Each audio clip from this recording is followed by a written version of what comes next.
Hi everybody, hey, it's Craig Freshley here. Sometimes when you're facilitating a meeting, you don't know what to do. Maybe there's tension, disagreement, we're overtime on the agenda, and it's honestly not clear to me what we should do.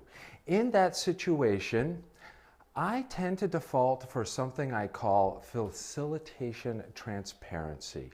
I kind of think out loud in front of the group. I might say something like this. Okay, look, everybody, I know that we are overtime on the agenda, but it's honestly not clear to me what we should do. Here's what I'm thinking. I'm thinking that Ron's point is really good and a lot of you agree with it and think that we should take time to figure that out.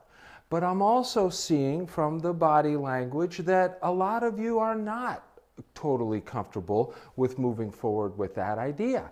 And I can't figure out whether we should continue to spend time on this or not. So I don't know, what could we do? One thing we could do is we could extend the length of the meeting. We could all agree that this is worth spending time on. Let's spend some more time on.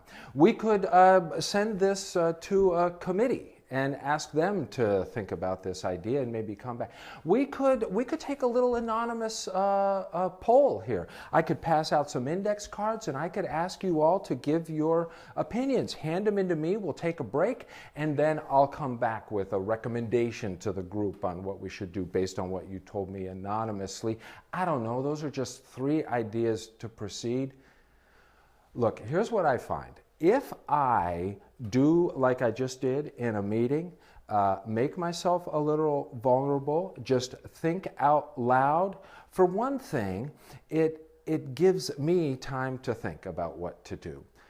Secondly, it invites everyone into a group perspective. I'm bringing everyone along with me in thinking about how to best serve the group.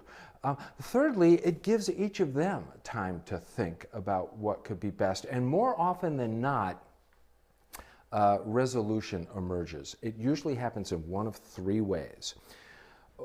Usually, the most common thing is that as I'm doing my thinking out loud on the spot, I'm able to assess the body language, the facial expressions of the people around the table. We can all do that, and the right thing to do becomes self-evident. That happens 80% of the time.